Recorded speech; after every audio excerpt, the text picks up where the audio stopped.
Whatever programs we have are not working. Okay, obviously, the crime is the rates on crime in Oakland is off the hook. Now Chinatown closes at 4 or 4:30 because businesses are afraid to stay open. So whatever we are doing is not working. What we gotta do is go back to our basic, go back to do policing, go back to make sure that we have enough police officers with the ability to do their job. We got, as leaders, we have to require the police officers to do their job and enforce the law. What's happening in Oakland is that we have allowed things to deteriorate to the point that people come to do things that they don't do anywhere else. So all the programs that we are obviously working with are not working. So what I will do, not only make sure that the staff of policing, that we need to add more police officers, but more than anything, the mayor has to create the tone that we're not going to allow people to come to Oakland and rob and assault and do without any consequence. We got to enforce the law. That's the reason why the things that are happening are happening. So that's what we have to do. Go back the old-fashioned way, the responsibility to protect people and protect citizens. Simple as that. All the different programs and everything else, I'm sorry. But macro, I have a problem with civilians that are not trained and that are not prepared to deal with these issues. And I believe there's going to be some consequence to that. Police is the one that have to do it. The Howard Terminal project, I will not only participate in the negotiations to make sure that if that project happens, mitigates the impacts not only to Chinatown, but the entire city. But we have to, again, cities have to grow. We have to grow, manage to grow, and we have to make sure that the people that have been impacted are not impacted. But at the same time, we cannot just put our head in the sand and say no. We just have to make things work. And the mayor of the city has the ability and the power not only to direct staff, but if I become your mayor, I can tell you that I'm going to be at that negotiating table and you're going to make me responsible for the outcome. Thank you.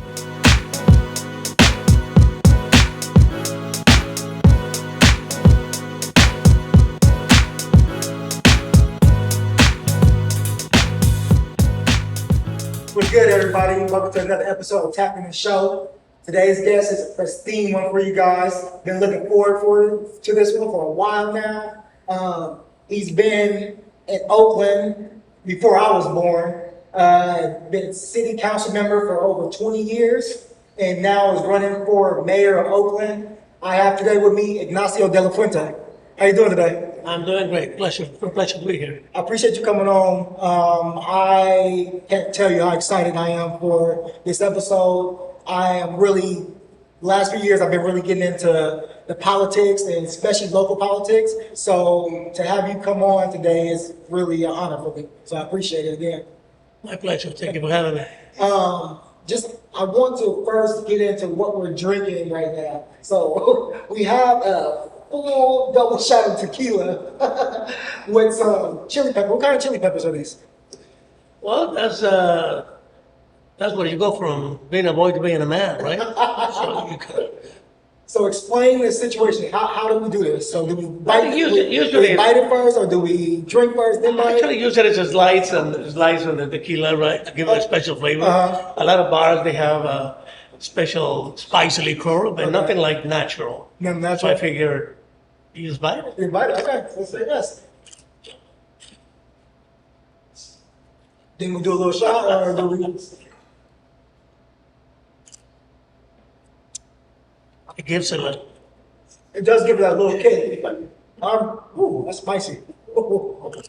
Hey, I can tell you this now, I'm not a spice guy, so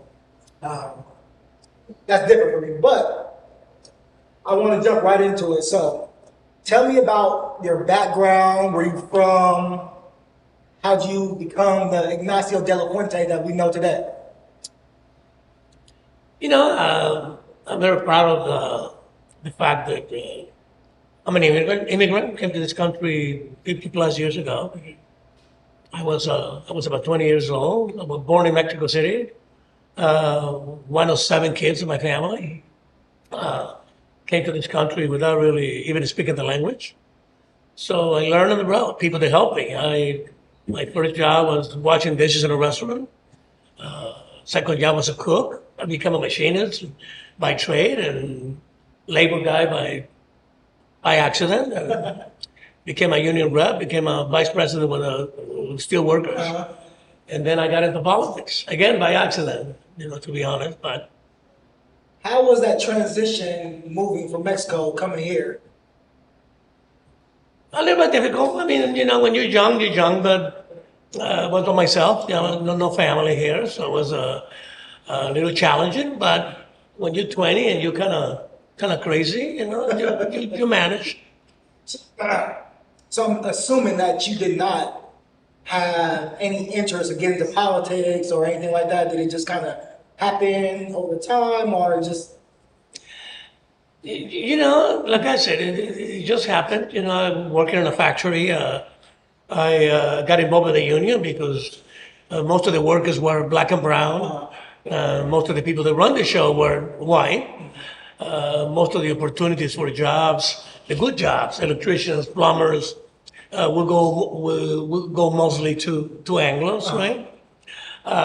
So you get involved to fight for equality, fight for making sure that people have equal opportunities, and that's how I got involved and became a union rep, and just kept working. Okay, so when you became a union rep, I believe that was what the Phoenix Iron Works union.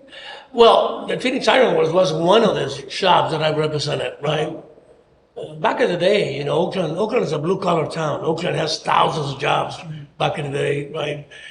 Really good-paying jobs for people in Oakland. Unfortunately, the bottom fell off.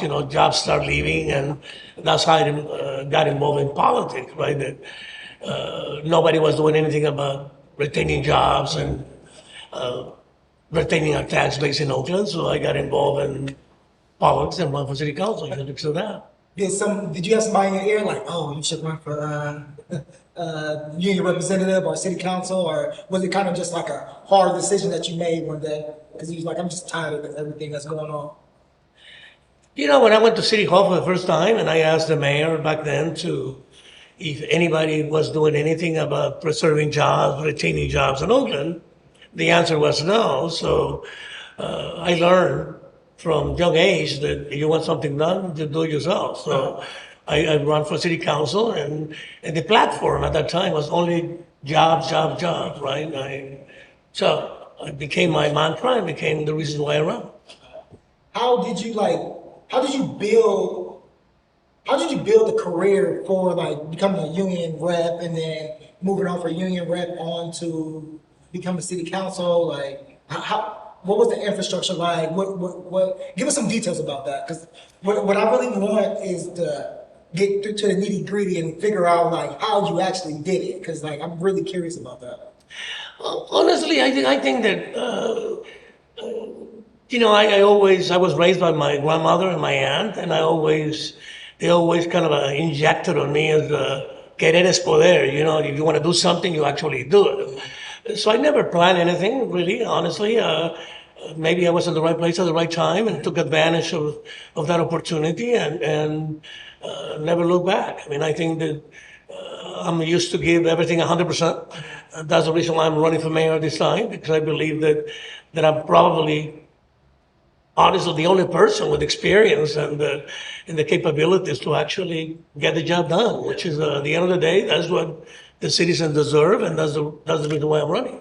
Did Oakland catch your eye for some type of reason? Because I know California's big, right? You could have went to LA. You could have, you could be in San Francisco. Doing all this, but you decided Oakland. Why Oakland? I gotta be honest. I mean, just landed in Oakland. Could have been LA, could have been Washington for that matter. It just happened to be Oakland.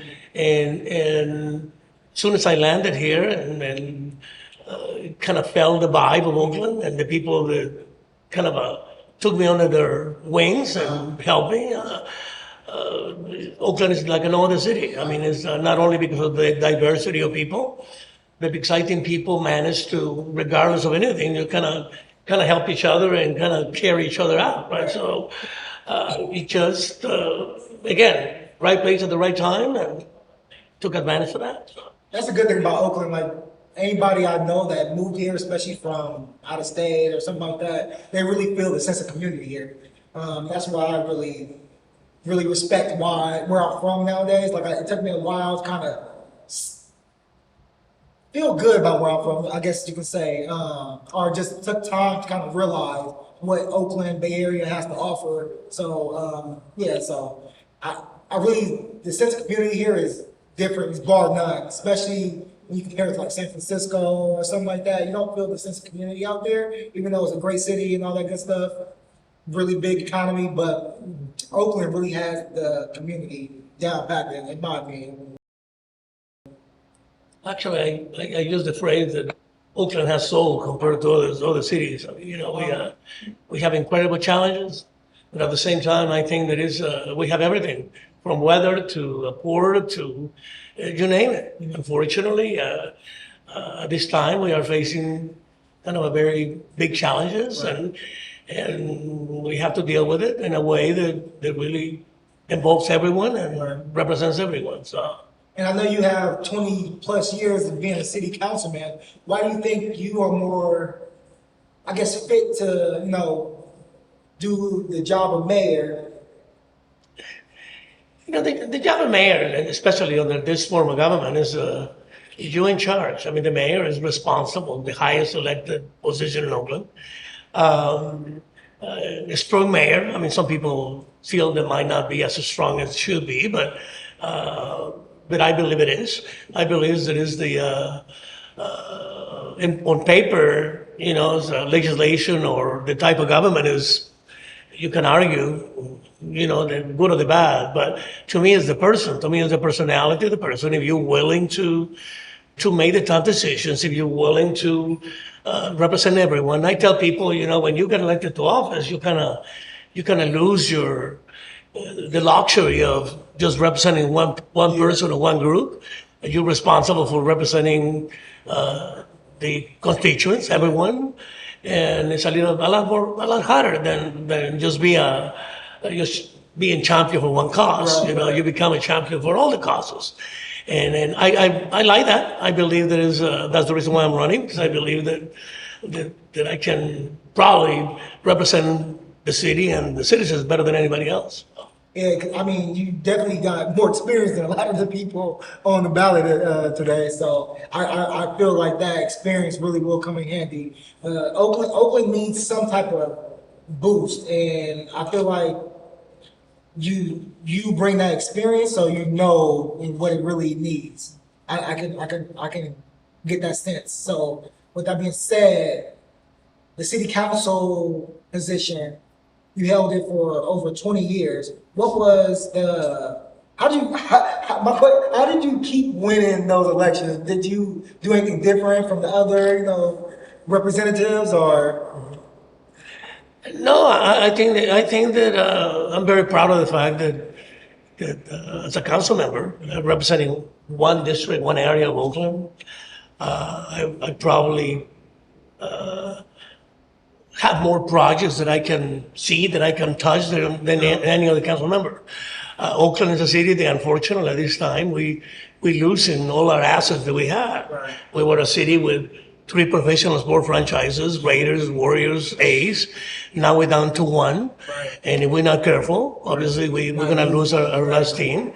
Why? Because being mayor or being responsible, you're supposed to be in front. You're supposed to carry the ball. You're supposed to start and finish projects. It's very easy to start things, a lot harder to finish them. And I think that Oakland at this time, again, we're losing our identity. We're losing a lot of the reasons why people love Oakland, why Oakland was on the map. And now we are kind of losing all of that. And so when people ask me why after 10 years you're running, why? Because I think that this is probably the most critical time. The Oakland needs someone with the experience and the willingness to make those tough choices and make the decisions need to be made to get Oakland back on track. No, I totally agree with that. I personally was very upset, when the Raiders left Oakland, because then I'm still trying to figure out right now with the Raiders if I'm going to like them or not. You know what I mean? So I got to kind of wait and see what they do this season. So I don't want to be like one of those bandwagon guys, but I really feel some type of way about Oakland. And if you leave Oakland, then you know what I mean. It's hard to kind of like have that same love, I guess you could say. And then as well as the Warriors, even though they moved right across the bridge, they moved right across the bridge when they were in the peak of their, you know what I mean, of their prime. So I'm a little salty about that. I just had to throw that out there. Um, with that being said, I know you said you felt some type of way that you felt like you needed to run for mayor. What inspires you to keep going? Because I know this job is not an easy one in city council or nothing like that, but what is kind of the reason you keep going? Maybe the fact that I know that we can do better. I mean, the Oakland can do better. Maybe because I know that it's possible. It's not just a cliche, right? I know that is, if we get down to business, if we get down to the basics, if we get down to what is important for people in Oakland, I think that we can definitely do better. And like I said before, I think we're in a crisis. We are in a situation where places like this, you know, people are right now afraid to be on the streets, afraid to park their cars, afraid to being assaulted. All of those things that I believe the mayor is the person responsible for making sure that citizens, the businesses can function, the businesses are safe, that people can be out on the streets and spend their resources and spending money. And Oakland, in my opinion, has fell to a situation where now has become normal, that you can not park on the street, that people can break into your car, that people can rob you, that people can assault you. All those things have become normal. And I think that is what you ask me, what inspires me, the possibilities. I know that we can fix this. I know that we can do better. I know that we prioritize, we can take care of business. And that's why I'm running. And that's the reason why I believe that at this time, I'm the best person for that job. If you can even change the statistics about people breaking into cars by 5%, I feel like you'll win by a landslide out here. Because I mean that itself, that's probably my worst fear here is parking my car. Like I literally parked my car 4 blocks away in the garage. You know what I mean? So that, like you said, there are some problems that needs to be addressed, and it should be addressed. You know what I mean? I don't think they're big, just situations where you can't even tackle them. I think they're good bite-sized things that you can actually attack and really, you know, chip away time by time. But to me, I just don't see anybody doing anything about it. So to hear you talk about that is really refreshing. So, you know, I figured if you cannot take care of the little things, you cannot take care of the big things. right. To me, I think that it's a shame that things continue to be the same way, and people just have given up, and it's like normal. Yeah. Absolutely against that. I believe that we can fix this. I believe that is the biggest responsibility of local government is to make sure that the businesses are safe, the citizens are safe, that people can be out on the streets. That's the biggest responsibility that we have. And for us just to again become normal that you cannot do that. That you go to Chinatown right now and it's shut down. You go to Fruitvale and people are afraid to be on the streets. Absolutely unacceptable. And I think that for whatever reasons, with all due respect to the mayor and to the president elected officials, you know, it's like I don't see the urgency. I don't see the willingness to take care of business. So why I'm running? Because I think that someone has to deal with the issues that are basic quality of life issues. Yeah, I agree with you 100% on that. So going back to when you first got into politics in like the early 90s, right? What was that like? Especially, you know, I mean, coming to Oakland in the 70s and just seeing like the crack epidemic all the way up to into the 90s, early 2000s. What was that like for you, and like how'd you feel about it? You know, like I said, I think that I was lucky in many different ways. Like I said, I've been maybe in the right place at the right time, and that's why I am what I am today, right? And I took advantage of some of those opportunities, but at the same time, I'm one of those people that when I take a job, I don't finish it till I get it done, right? And as a council member, I demonstrated the ability not only to work with other people, but the ability to get things done, to get projects done, right? You go to Fruitville and you see the transit village in Embark. You see the best school in Oakland, which is Cesar Chavez Learning Center. Right. And you see a lot of the economic development that I managed to lead, right? And to me, that's what it's all about. To increase your tax base, create jobs, make sure that people are safe, basics. Right? So, did you going through the politics?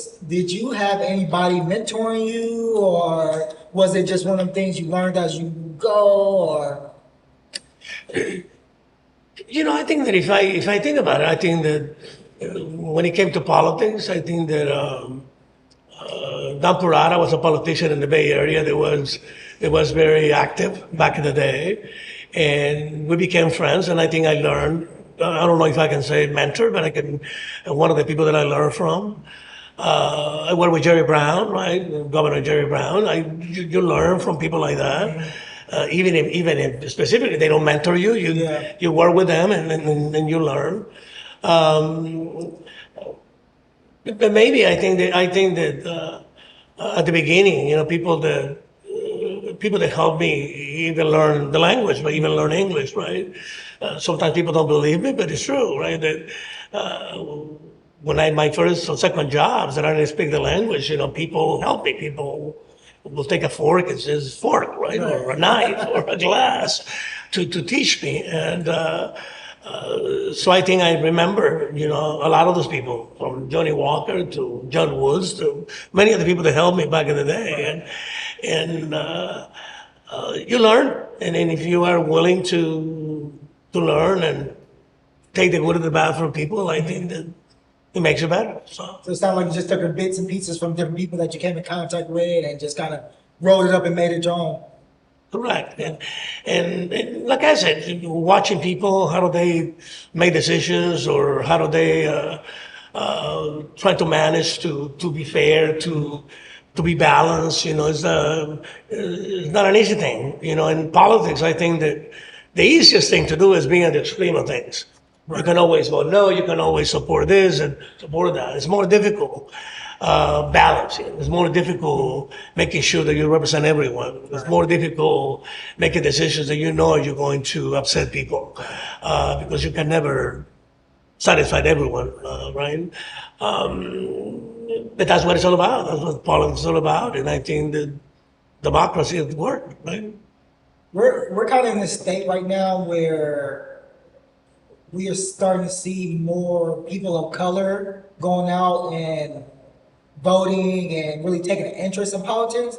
Can you tell me why it's so important for people of color to get out there and vote, and why they should do it?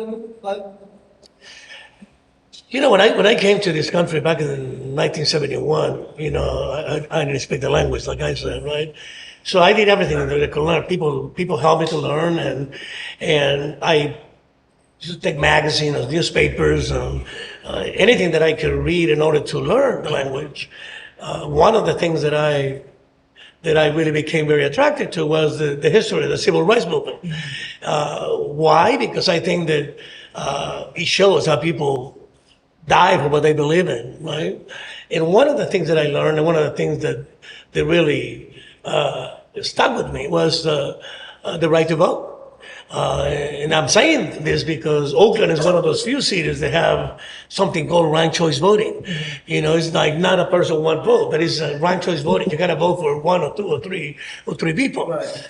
I learned that, especially black people, women die for the right to vote. For people just to change the system to something that is even more complicated and dilute, in my opinion, the power of the one person, one vote is something that I just disagree with. and in politics, I think that when you make it more complicated, when it's more difficult, that's how black people and minorities were kept out of politics. People make it believe it was so difficult. You have to be a genius to run for city council or run for mayor, things like that, to keep people out, to keep people of color out. So now I believe that because of people have become more involved, because the ability of people to vote, because of the ability of people to fight for the rights of voting, for the right to participate. Now you're seeing real large numbers, right, of people of color, and women, that are obviously running and winning elections. So it's in Oakland is really a microcosm of the whole country. I mean, we are. You look at board of supervisors, you look at city councils, you look at all of that, and you see a more diverse group of people, right? Why? Because people have fought for many years to accomplish that, right? I like the fact that you pointed out that people of color, especially, thought it was like you just got to be this pristine person or just this, outlandish person to just run for politics. And it's refreshing to see you as an immigrant come in, learn the language, learn English as your second language, and, really jump into politics. And then not only just get into politics, really sustain, your seat as councilman for over 20 years. So I want every young person of color out there to know, if you want to run for politics of any sort, in your local government and federally, statewide, don't be afraid to do so. My word for today. Absolutely. I think that not to interrupt you, that's one of the most important things. I think that, I used to go to schools when I was in the council, and even now, right? I used to go to many of the high schools, many of the junior high schools, to talk to the students, to talk to people. And I used to tell them, actually, someone like me, right, that came from another country without speaking the language, washing dishes, to become the president of city council, that means that you can do better. That means that you can be president, right? If I was able to do that, absolutely. And I think it's something that I believe really inspires people. And I think that that's why it's so important to have people that look like us reflect, right? In all different levels of government, which is, I think, that is the only way that, in my opinion, things work. And I'm one of those young people that seen over time, like, it is possible, to get into government if you want to serve, your people, if you want to serve your city. So, like, that's why I really took an interest, because I really sat back and thought about it. Anybody could really be a politician. If you wanted to, you got certain criteria, but, if you really stick to it and you really want to help, people, and you can be a politician. I'm smiling because I think that contrary to what a lot of people think, politics is probably one of the few careers that you don't need anything, really. No degrees, no titles, not anything, really. That's reality, right? Maybe that's why sometimes we get, kind of not very smart people. But agree or disagree, do you think that you need some type of, like, backing or title or, something that, holds weight before you even can jump into politics? Or do you think that's just a cliche? That's a cliche. It is really, really, again, to me, it was a way to keep people out, to control the system, to do all of that. Right? The reality is that politics is not different than anything else, and you can learn it very quickly. Right. And it's a matter of what do you want to do? If you want to be fair, representing people, then you can lead or you can follow. You think about it, you ask me, I was the president of the city council for 11 years. I was the city council for 20 years, right? I was the president of the city council elected by my peers, right? So it's a question of how willing you are to lead instead of follow, which is, I think, that Oakland is in need right now of someone that's willing to lead, especially in some of those very, very tough issues that we are facing. It's it's just not acceptable. Businesses have to close early, or the seniors cannot walk the streets, or the people can just rob you and assault you and rat late night with no consequence. And and sometimes we just throw our arms up, and it's like I said, it becomes normal. No way. I'm not one of those. So. I think it's really important for young people to actually get into politics in general, just because I think we need that balance. You know what I mean? I think we need a balance of, people to mentor us at the same time. Young people are coming up in the world today, and we know what it feels and how it is to be, waking up, walking down the streets every day. So I really am a big advocate for younger people, younger generations to get into politics, take an interest in politics, and and see if you can make a difference. What do you think the nature of Oakland politics is? So if you look at like DC, it seems to me on the outside looking in, it's like a shark eat fish, shark eat shark type world. How is the nature of Oakland politics? Is it that same way? Do you gotta have that kind of grit to you to kind of like move up in the ranks as a politician, or how do you see that? I don't think so. I think that politics actually have become even milder than what it used to be. I think that it's like right now. There's a lot of young people running. There's a lot of new people running. I think that campaigns are civil. I mean, I don't see the old-fashioned way works anymore. You gotta work with people. Attacking people is not the way to go. I think all of us have learned that throughout the years. It's the right time for people to get involved and really be conscious of how can you be fair? How can you represent everyone? To me, that's the most challenging part of being a politician, of being an elected official. How you manage to be fair to everyone. Right.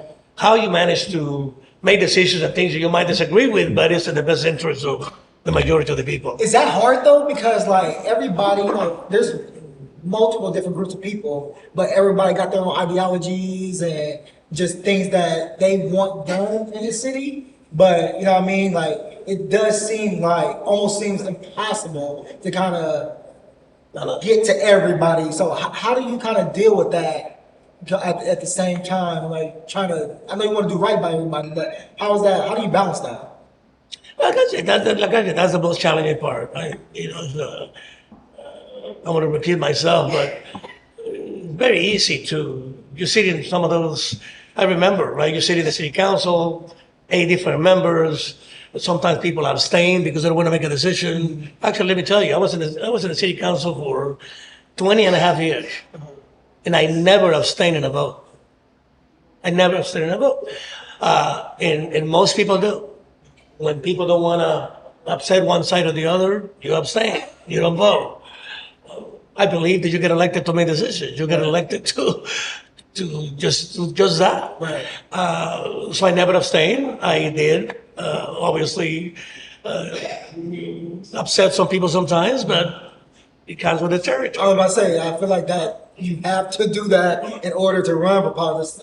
Everybody's not going to be happy, and I feel like it's kind of contradictory for people in office to abstain and vote. Is that the right word you said? Mm-hmm. Yeah, to abstain and vote rather than vote, because they preach. Politicians preach, you got to vote, you have a right, so go out and vote. So it's kind of contradictory if they're sitting back just because they don't want to make people mad to whatever it is to get into a higher seat or just please people at the end of the day. So it's good to hear that you have never done that or plan on to. I know you have support. I know you have backings by some, important people in Oakland and the city, and one of those people being Ricky Henderson, Hall of Fame baseball player, all around good guy. Can you tell me how it feels to kind of like have that backing, that support by somebody of that influence? It's as you grow older, and as you spend time in politics, or you spend time with people, like you asked me about mentoring, you asked me about how do you learn, right? And sometimes you are lucky enough to run into people or to become acquainted with people that give you strength and make you better, right? Ricky is one of those individuals that is besides being a Hall of Famer, besides being a famous player and all of that, is a great human being, right? And having the support, having the ability to sometimes to bounce things with people and with people that you trust and all of that makes you better and makes you make better decisions and makes you humble in many different ways. And he's one of those individuals, right? So in my opinion, you're surrounding yourself with people that care, the people that are care about you, not about the politics, and not afraid to advise you or tell you when you're wrong or tell you when you're right. You You sure need that. person. You took the words out of my mouth. You sure need that person. The worst, I always proud myself that surrounded by people that either are smarter than me or people that I trust. And I think that obviously Rick is one of those people. Love the person. Yeah, I mean, I'm really big on like the power of networking. That's probably been my whole MO at this point. It's just really surrounding myself, especially at my older age. I'm 30 now, so I'm really focused on like surrounding myself with like just good, genuine people, even if they don't come from the same background as I do, or just have the same influence. I really just want to make sure I'm surrounding myself with good people who I know is trustworthy, who I know is, that I can talk to, who's not going to sit there and just let me fall to the wayside and just let me do anything. I want somebody to hold me accountable and stuff like that. So it's really good to have those people around you and to really involve those type of people around you. I do want to bring Ricky on, but what do you got to say to Oakland? Why should they vote for Ignacio De La Fuente? And just give us a little 1 minute spiel about why we should all go out and vote for you. We started this conversation with, I was in the city council for 20-some years. I've been now almost 10 years I served in the council from 1992 to 2012. And people ask me, why are you running? And my fastest answer is because I care. Right. I care about the city. I came to the city when I was 20 years old, and obviously helped me be where I am today. Right. And it's an incredible city, and I can tell you that it's just, I cannot sit on the sidelines, especially not now. Right. With the things that are happening to Oakland, with the way that the Oakland is in pain and is suffering. And I think that I'm probably one of the few people that can actually make a difference. So when people ask why, you crazy? Well, not really. I know that it's possible. Right. I've been there. I know the things that can or cannot be done. And I can tell you that we will. Get Oakland back on track. We will get Oakland back to what it used to be, and so that people will feel confidence, and people can run their business, and people can walk the streets, and people can feel safe. And I know that can be done. That's why I'm running.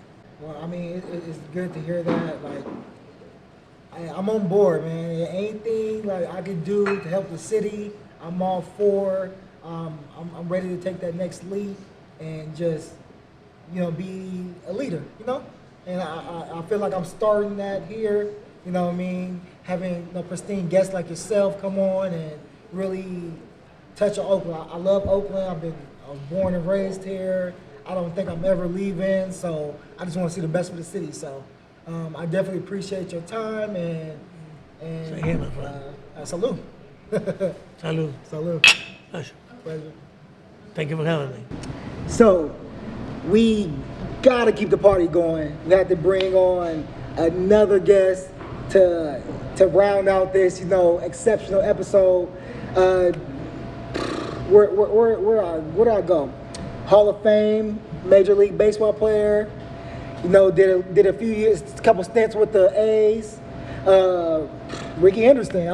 No need for introduction with you, my man. So, so I want to bring you on, you and Ignacio, because you guys have like a chemistry together. I see we were here the other night, a couple weeks ago. You know what I mean, having a couple drinks and just talking and you know just keeping it amongst ourselves. And I noticed that between y'all two especially, y'all got a good chemistry going on, and I want to know what this is. Like, I know you're supporting him with his campaign, and like, tell me about this. How did this connection happen? Like, I just think, based on, we connecting and stuff, and we see how the city is being run, what the city is not doing, what's going on with the city. And Oakland is from both of us, where we grew up, where we came from, we were raised, and we are Oakland, and we want it to be better. We're seeing that it's not as where it used to be. So Right. we're try to get everything straight. So when you look at the city and you feel that the city is not doing what we think they should do to get Oakland back on track. So we just trying to get together. He's running for it. I'm backing him that, I want the city to, to clean up their mess, clean up the, the homeless, do things that, get the community back together. right? Because I do notice that. I know, Ignacio, you left office in what, 2012-ish, like kind of 10 years ago, and I know that you were really good at getting both sides of the parties to come together, vote and agree on things.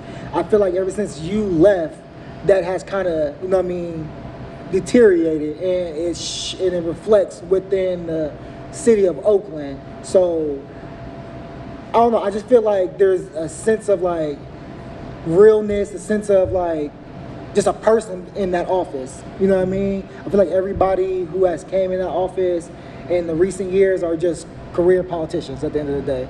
And I don't get that sense, from Ignacio, and just feeling knowing your vibes and knowing your background, the fact that you're back in Ignacio, that you wouldn't just do that if you didn't feel the exact same. I believe in what he's capable of doing. He have already proved it and showed up what his leadership is. And I think in the Oakland, in the Bay, we really don't seem like we have a leader to step up and make decisions for us, putting us in the right direction. I was raised here, grew up here, did everything here, became a professional here, and got into the community, and seemed like we was building it, and all of a sudden we going backwards. So right now we just really trying to want to clean up the city, get somebody in there for us to make a decision on what we should do for us getting the city back together. Even the homeless out there, try to figure out what we can do to help the homeless and get them off the streets. And I think that's what's tearing up the city like that we don't have nobody in the office or for us to make that decision and put us in the right direction. Right. I totally agree with you. And with you saying that, give me a little background about you. Where you from? You know what I mean? Like, just tell us about you real quick. I want to know where your background, or let the people know your background, so they can get a better sense of why it is that you're behind Ignacio. On this journey. I got background based on when I was raised here. I came here when I was 7 years old. I went to Claremont. I went to Oakland Tech. Claremont Middle, huh? Yeah, middle school. Same here. Yeah, and went to Oakland Tech. Graduated from Oakland Tech. I have scholarship for us to go in and play football. I thought I was I was an All-American football player. Thought I was going to be a football player. Got the opportunity to get drafted, and so happened I got drafted by Oakland.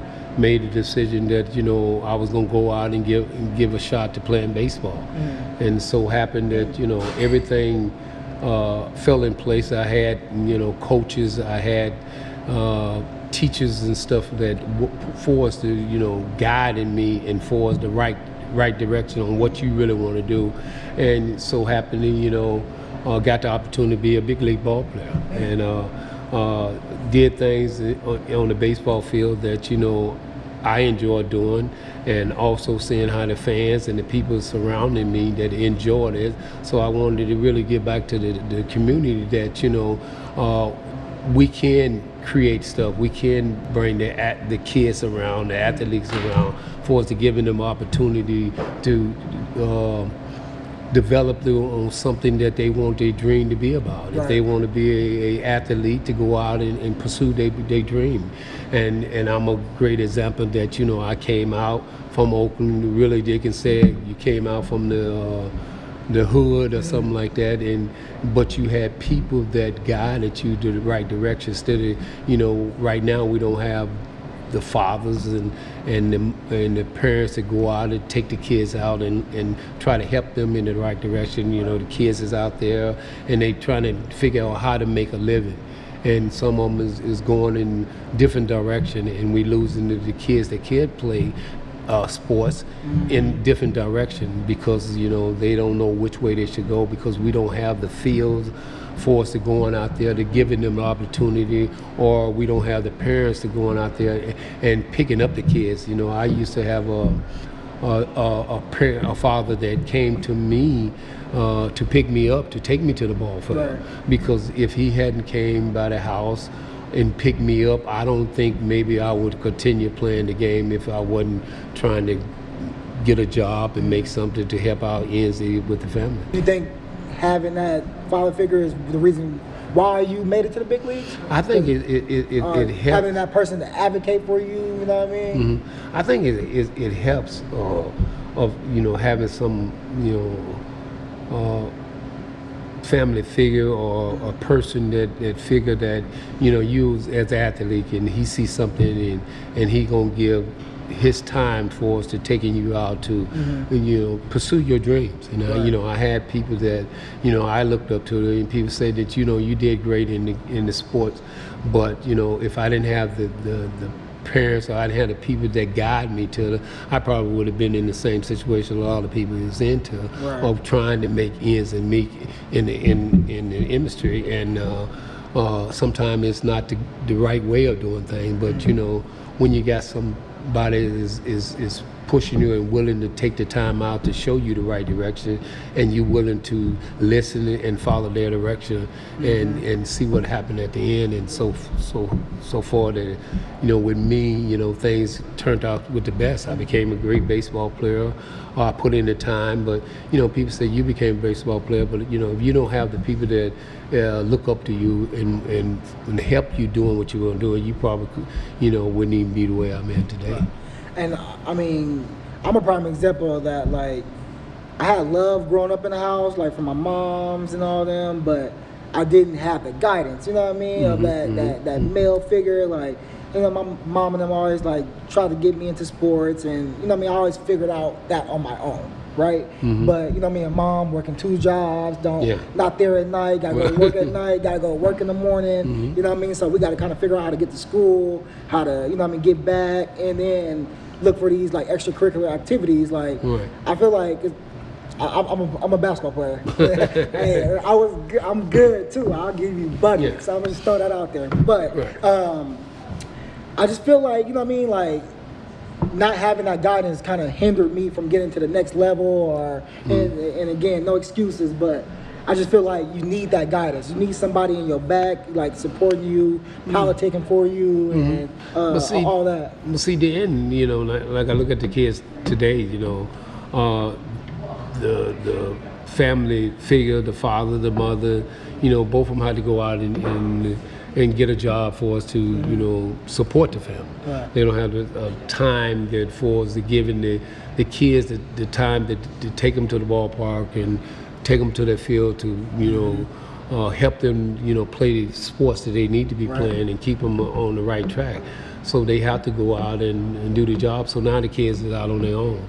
And sometimes if we don't have places to go and play sports, it's difficult. And nowadays, the kids have to pay to play sports. Right. We had the opportunity that we just went out there and played. We had families and stuff that supported us just to go out there and play the game. And now it's hard on the kids for us to being able to be on the team, and now it's more travel team, and you got to have such and such for it to benefit. And if your parents can't afford that, then it's eliminate you from what you wanted to do to get out there and travel with the team and be the best that you can be. Right. And I know, Ignacio, I know you can relate, not maybe in the sports aspect, but just, coming here as an immigrant, like really, working and doing everything you could to be a better person. So I know you can kind of relate on that too. Can you touch on that a little bit? Just.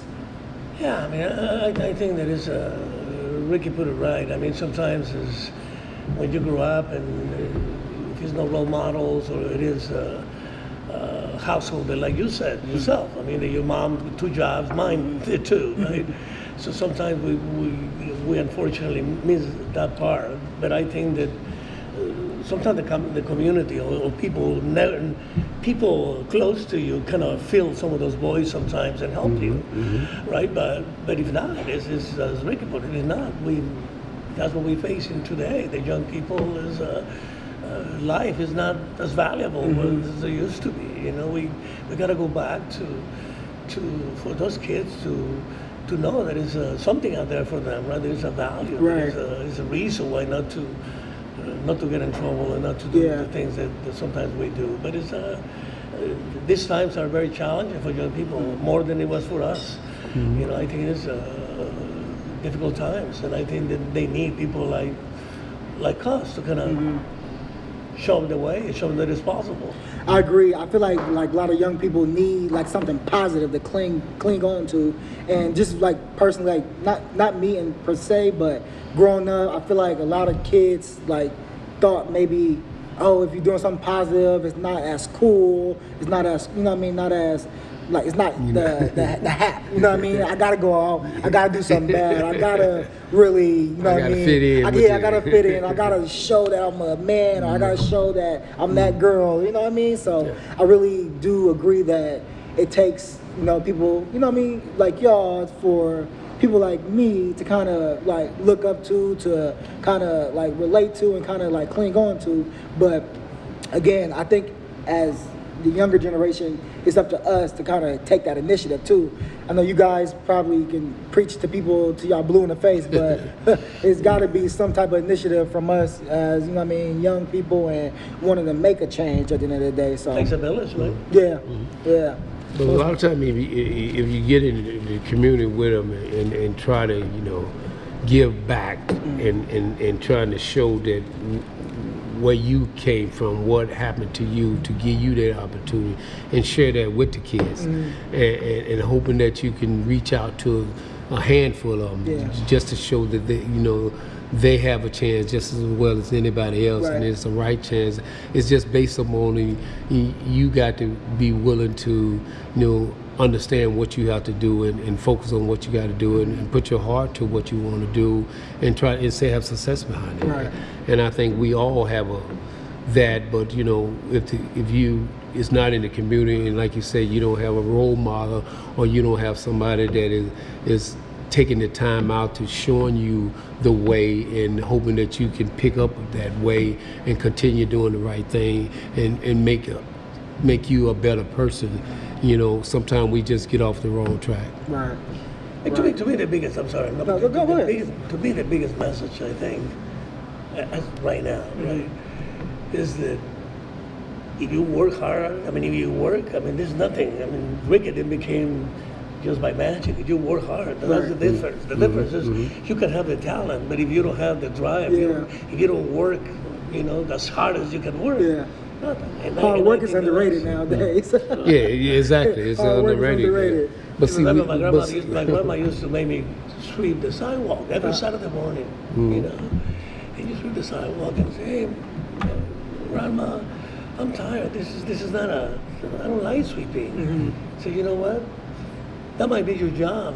You never know. But if you're gonna be a sweeper, you gotta be the best sweeper. You're gonna be a doctor, the best doctor. Right. Baseball player, the best. Right. So to me, I think that's probably the biggest message for the young people should get. You can do it. Any like thing you want to do, just work hard at it. Yeah. You got to put everything in it to work hard. And you're going to have ups and downs. And the biggest thing is never give up. Yeah. You know, always, feel that you're doing the best that you can do and see what happens. I agree. I feel like hard work beat talent any day. Yeah. I mean, natural gifts is great, but if you don't, structure it right, if you don't, put in the right hours, it's not gonna take you nowhere at the end of the day. Yeah. And I mean, that's what life in general too. In my, you gotta work at life. Life, like you can't sit back and just let life come to you. You gotta go to life. And see, that's what we probably right now in the position that we just don't want to work at it. We just want to seem like life to bring and give us what we get. Right. And I think that's the wrong message that we is trying to show the young generation. Because when we was growing up, it was hard work. It was always hard work you had to do. You had to do your tour. You had to go out and do things. Your parents would teach you that. If not, you're going to get in trouble. But nowadays, I think the kids don't understand what work is about because really we have really spoiled them on giving them what they need and not letting them work at what they need to do. And they don't see the consequence. They just see what they want. And they get. And half the time they're getting it. You know what I mean? Like I say, half the time they're getting it. I'll tell you, I got a 3-year-old, and he get it. You know what I mean? So, he get it what he has because we want him to have the best that he can have. Have what you didn't have. You know what I mean? Exactly. I guess it's a balance. You know what I mean? At the end of the day, it's a balance, but we still want to teach him the right way. Right. Exactly. We want to be able to support him and make sure that he's on the right track to do what he want to do, but make sure he earn what he has. Right. It feels good though, like just to sit there and have this conversation with y'all, because like I'll be honest with y'all, I never thought I'll be in a position to where I'm talking to a mayoral candidate, talking to a Major League Baseball Hall of Famer, and I put the work in to get to this point and really like had an idea, like spoke it out loud, and it's coming in full circle now. So I just want to it's just a testament at the end of the day. So I'm happy. I'm glad. I can't even when we was having that conversation that night, Friday night, right there in that corner right there. I was like, man, I can't even believe I'm having these conversations. They're gonna tell you, how do you get Ricky in your show, man? Exactly. Most of it, but it's just I'm in the community and I enjoy people and right now you in the city of Oakland and you see what's going around here. And so we do need somebody for us to step up and guide us and help us, and most of the people support it. And a lot of times that's why I'm supporting Ignacio based upon because of the work that he put in and what I think that he can help the city go and at least have the power to make a decision that I think that we don't really know what the city is. And I play for Oakland and we are trying to keep the ball club here, but we don't have nobody to step up and say they want the club here and make sure that we don't leave here. And I think that's what we need now in the city, and I think that he's a good candidate to step up and make the decision and work with the community to make it better. And also, just to piggyback on that, I feel like there's a real person that's running for office. It's not like a political I guess the political monster who wants just to move up in the ranks and just become the highest politician that they can. It's refreshing to see that you literally just want to help the people of Oakland, see Oakland get back on track, how it was when you were in office, and then when you left 10 years ago, I know you started to see the decline and everything like that, and now we are where we are today, and the fact that you even jumping back in there because you see where Oakland is, you could easily sit back and be like, hey, I did my term, I've been in this game for over 20 years, somebody else got to step up. But the fact that you're sitting here saying, hey, nope, I'm going to jump back in after 10 years and really put my bid out there again because Oakland needs it is a true testament to who you are. And again, it's refreshing. I keep using the same word, refreshing, but it is refreshing to see a person, you know what I mean, a town guy, you know what I mean, running for office. You know what I mean? So it feels good for that. You know what I mean? I said Saturday, we were at an event Saturday, and I said that I'm so ready to go to work that my hands were sweating. The anticipation, ready to get to work. I feel that. I feel that. Because a lot of it, he knew when he was growing up, and he knew what people was, helping him strive to, get involved and whatever. Once he got involved, or with the city and the community, he wanted to, help the community out, wanted to make the community better, and the things that he went about, and in certain area that he made the area better than what it was, and that's what his goal, to making the city better than what it is today, and that's why he's running again.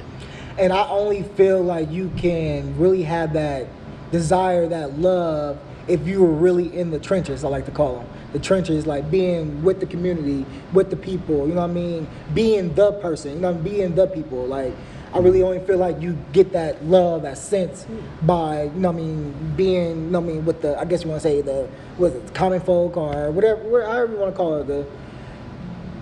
Again, it's refreshing. It's refreshing.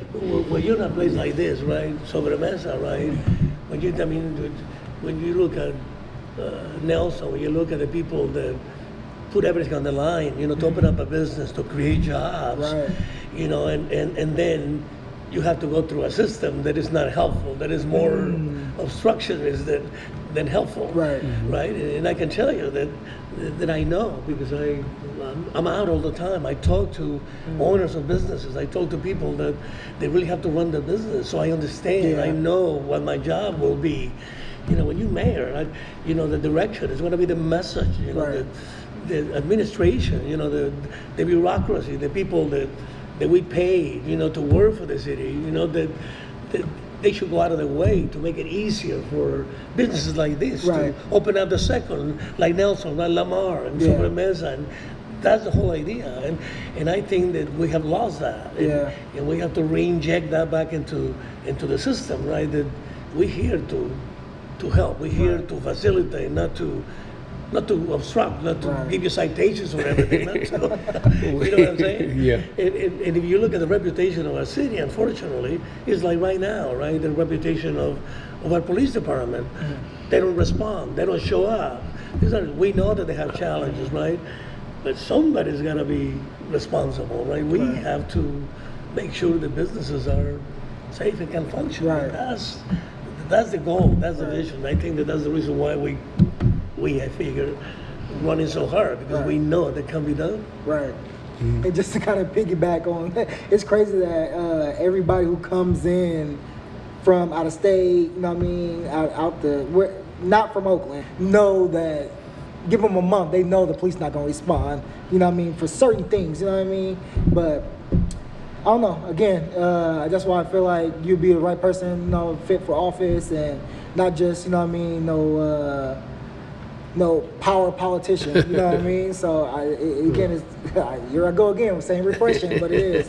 But it really is refreshing to see that, and I appreciate that. I appreciate, you, being such a big part of the city, kind of backing the person that you feel like is the right person to do so, and it feels good, man. It feels good. I feel like right here is a good start to getting the city back on track.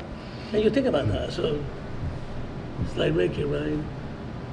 Oakland, Hall of Famer, been in Oakland, but the point is he's still in Oakland. Still in Oakland. That's to me, still in that's Oakland. it. Okay? Might be a campaign slogan right there. Still in That's Oakland. the whole still in Oakland. Still in Oakland. I'm about to coin it before y'all do this. Again, I appreciate y'all, but I wouldn't be doing my job if I didn't ask you some questions about your career and you coming on, man. So. Please take me back to when you first started, playing baseball, and you seen I might actually have a shot at going major league. How did that feel? Give me that background story. What did you do? How did you take advantage of your opportunities? All that. I think a lot of it is with me. If I go back in time and say, how did I become a baseball player? I think I had help, and I had a teacher, a counselor that felt that she needed extra kid to come out and play baseball, and I was an athlete. And she came up to me. Was there a lot of black people playing baseball back then? Yes, or I think it was a lot of color. Black people playing baseball. In the union and growing up in Oakland, we had a lot of great ball players come out of Oakland. We had a lot of great players that played there. And I was really probably an All-American football player. I thought I was more going as a football player, but got the opportunity to go out on the baseball field because, I had a counselor that wanted me to go out on the baseball field. But, with 5 boys or something my mom raising and forced to support the family, help the family, I had to go out and get a job. I couldn't have the opportunity to play baseball. So she was willing to reward me for the things that I was doing on the baseball field. You don't find people like that every day. No, you don't. You wouldn't probably get it, and I was blessed and grateful that I got the opportunity that somebody that was willing to take my talent to let me earn something behind it. People say when you got drafted, you end up getting a contract, you end up making money. But I told them I was making a little bit of money before I even got drafted. I've been a pro. I've been a pro because, that's what she did for me, for us to keeping me with a job that I didn't have to not play baseball and work. She kept me some money that my father was forced to support myself, to help my family and stuff like that. And then I end up going to school, then I ended up getting drafted. I still wanted to be a football player. Got drafted and because my mom was a great baseball fan and she wanted me to play baseball. She thought I was too small to play football because, back then they had big shoulder pads and they'd make them look like giants and stuff. And I was a small kid, so she wanted me to, not to get hurt, to go play baseball. And she made that decision. I was a little disappointed in that decision, but as an athlete, you was willing to go take that challenge. Right. And when I took the challenge, I put everything in it. Like they say, it's always hard work and what you have to do, and you have to focus on what you going out there to be and try to be the best that you can and give everything you got. So I had success doing that and moved up the bracket. Ended up 1979, middle of 79, got the call to come and be a professional in the big league. And it was a joy for me because I had the opportunity. I grew up in Oakland and had the opportunity to play for the Oakland A's. Okay. It was a miracle that I was playing in my backyard. Right. And most athletes feel that you play in your backyard, you be distracted. I was just about to say that. I feel like it would have been a big distraction, you being from the city, being from Oakland, and getting drafted to the A's. I know you probably had so many people just something like you said, distractions. Yeah, you had everybody that saw you play at 9 years old or saw you play when you was in high school that was behind you, that you have got the opportunity to play, that was happy for you. But the happy for you was drawing your attention away from what you're doing and focusing. But I had a strong parents, that mother that, was fully knowing on what you had to do. You had to focus on that. Your friends, I had buku of friends. You can't go out and hang out all the time with your friend and not focus on what you do and put your work in to be the best you do.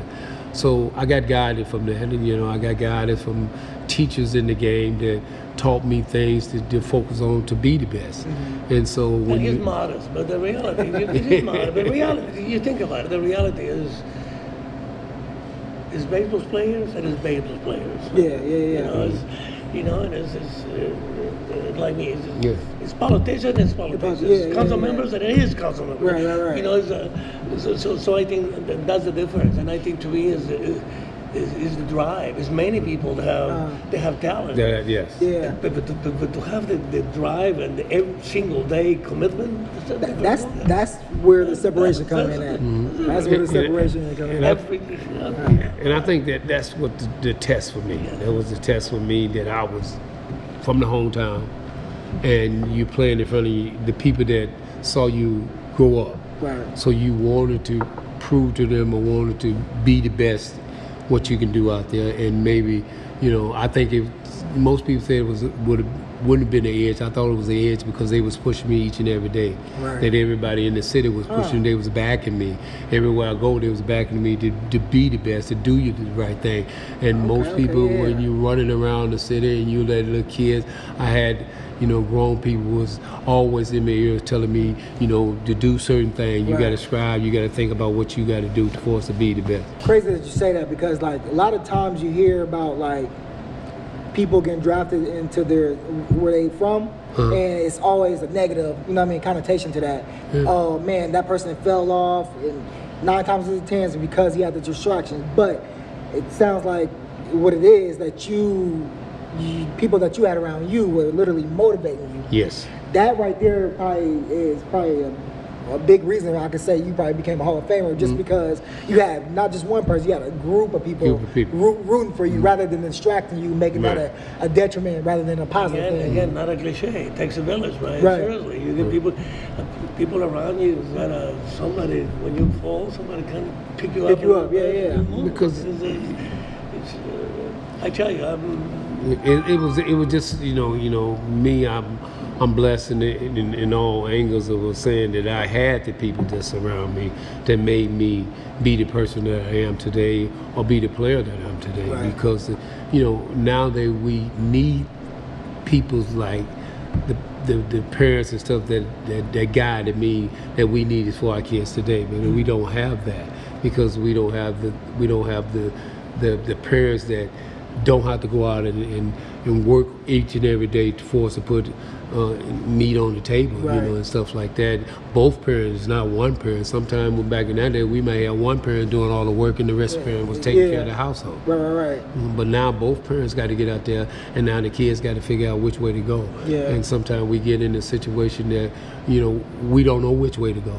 We think we're doing the right thing, and sometimes it's not the right thing. It's not the right thing. Yeah, I mean, I'm a testament to that. I'll be honest with you. Like, it took me so long for me to figure out which way I want to go. You know what I mean? Like, and it's like some certain things that is like kind of holding you back, but then in your mind, like, I just need to go this way. And it's like it's like a force pushing you back. But it's something that you focus on, that you want to get at. You want to do better. You want to do something different. And it isolates you at a point too. You know what I mean? You start losing friends. You start realizing who's with you, who's not, and that's scary. It's scary a little bit, because they want you to do something else. You want to do this here, and you lose your focus. So I think that's what we're lacking. But a lot of time, to me, as athlete, and that I look at the kids out there, I think we don't have the facility for us to putting the kids in the right direction and giving them the chance that they deserve.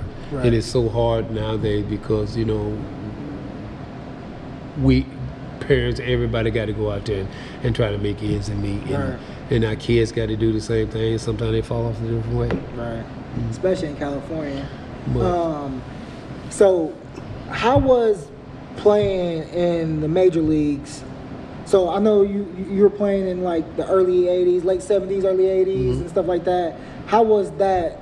How was playing then along with the politics then back, what I mean? How was that? Was it hard to play sports when, I know so much was changing back then.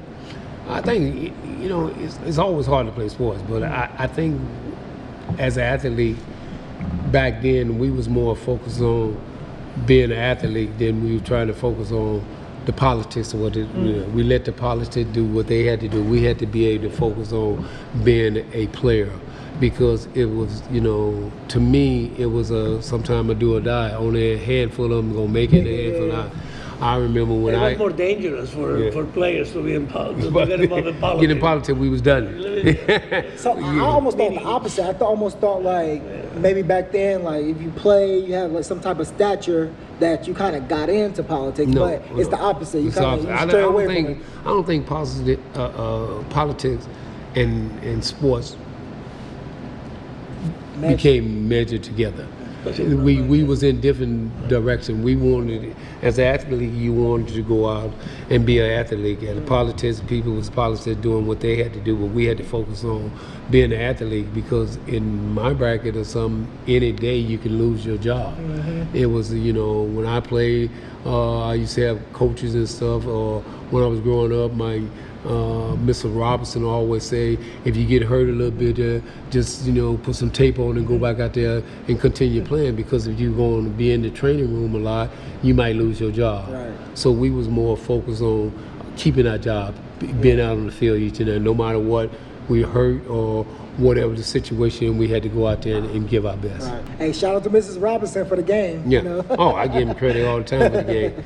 He guided me in the right direction. But the going through systems and people sometimes feel that when you get drafted that you're a professional. It's always a different stage that you have to go through, mentally and physical, about the game, or what you got to learn, how you got to go about it, what is they teaching, and it was a bracket, and I think when I went through A-ball bracket, I wanted to quit baseball because it's so difficult. I was away from home, I was away from Oakland, never been away from Oakland in my life, so now it's a strange different thing. So, I wanted to be a football player, but I was playing baseball, so you got to the point that okay, you want to give up. And I think when I called home and my mom, I told her I want to go to college, I want to play football, I want to play baseball tomorrow. She said, you signed as a baseball player, stick with it, a baseball player. And then I said I was lonely from home. She said, I'll come down and see you. And I think that's the edge that gave you more motivation, that you got to continue doing what you're doing, try to be the best. You could have been interviewing a running back or a fielder. I could have been a running back Could have there. been Bo Jackson too. Bo was the one that I said I looked up to him like that. So it's just things that you got to set your mind to, and what you want to do, and what you look up to players that played the game before your time, and you want to be just as good as they were. Reggie Jackson was my idol, and I always wanted to be just as good as he was at the time. And he gave you some kind of focus on what you have to do to get it to that level. Right. Hey man, I know it's been a handful. I appreciate you guys coming on. Like, you guys have been like a big inspiration to me. I want to give you guys the opportunity to leave the guests with any like parting words, and like just anything that they should know, like just anything you want to say to the people. You can look at the camera and just let them know what they should be hearing. Me myself, just I'm trying to be into the community, and I'm looking at the way the community is going and way the city is going, and I just want to see a improvement. I don't want to see that the city get back on track, helping the people with business, supporting them, and the people surrounding it is willing to go out and help them or support them, and make sure that they are secured with the policemen, and making sure that we got the police to protect the people that is trying to make this city a better place to be. Amen. I mean, I think that Oakland is one of those cities that is incredible cities. We have everything, from weather to 19 miles of water, incredible diversity of people. We just in the last 10 years, the last 20, for some reason, we have allowed things to happen, or people to think that Oakland is kind of a dumping ground in many different ways. Right. People come here to do things that they don't do anywhere else, at the expense of the citizens. I know that we have incredible challenges to manage the city, to manage the homeless encampments that are proliferating around the city. And we believe that we have to help people, no question about it. I'm running because I believe that we can help people, but we cannot do it at the expense of other people, or at the expense of businesses, right? So we have to be smart. We have to be careful. How do we, we get elected to office, and we're here to take care of citizens first. I mean, to take care of our people first. And I'm running because I know that can be done. Otherwise, I will not do it, right? But when you have people that is dedicated, people that believe in Oakland, people that still here because we believe they can be better, and we're ready. I'm ready to go to work if the people let me go to work. And I think that at this time in Oakland, I don't think we need I don't think we need a scientist, or we need a we need a mechanic. We need somebody really willing to A machinist, See, huh? see. A machinist. take the tools and start really working. Iron worker for and sure. clean the Yeah, city up. a And I real think person. We will. Right. You know, so thank you for the time. Appreciate it. Nah, I appreciate you guys coming on. The pleasure's been all mine. I guarantee that. Mr. De La Fuente, let the people know where they can find you at, like any engagements you got coming up, or just where to find you online, you know. DelaFuenteformayor.com. You know, you go to our website. We have a lot of the events that we are already on the books. We need all the help we can get. I think Oakland deserves, you know, people give 100% of that energy, and we're ready. The team of people that are working with us, as people that support it, the people that is working in this campaign are doing it because they are dedicated people that believe, you know, that we can do better. And believe me, when we get there, we are going to do better. We're going to do what is best for Oakland, period. I like that. I like Thank you for that. the time. And Mr. Henderson, I know you're a low-key person, but where can the folks find you at? Like, you know what I mean? I'm a low key person, you know, based on they can find me anywhere. I'm always around Catch the me in the city. city, huh? I'm always in the city. Catch me in the you know, city. I always want to be around the city, involved in the city, you know, and people that know me, you know, they know I'm, you know, a person that they can come up to and talk to and feel free to being around them. And I'm that type of person that, you know, I look at people as being just as great as I am as a player, but just being the person that you want to be, that just to give back or just touch people and just make sure that they feel good about what they're doing out. And again, like just meeting y'all two, just on a random night, you know what I mean? And just coming here having drinks, just trying to chill with good people. Just, you know, seeing y'all there, just like interacting with everybody and just being like just human beings first and foremost. You know what I mean? Like both of you guys got stature, both of you guys are pretty well known in the city. Both of you guys got, you know what I mean, some form of power, you know what I mean? And just seeing you guys sit there and have a drink, have genuine conversation, and even embracing somebody like me, a young buck like me, you know what I mean, like who came up in the city as well. I appreciate it. It's been a pleasure, and you guys are making me see a 360 view of what Oakland can be, what it should be, what it has to be at the end of the day. So thank you to Nelson, and thank you to Sobremesa. yeah. Hey, thank you to Sobre Mesa again. Yeah, thank you to Sobre Mesa for sure. If anybody like the aesthetics here and want to see more, Resi.com, Sobre Mesa. You know what I mean? You can find us there. All right. All right.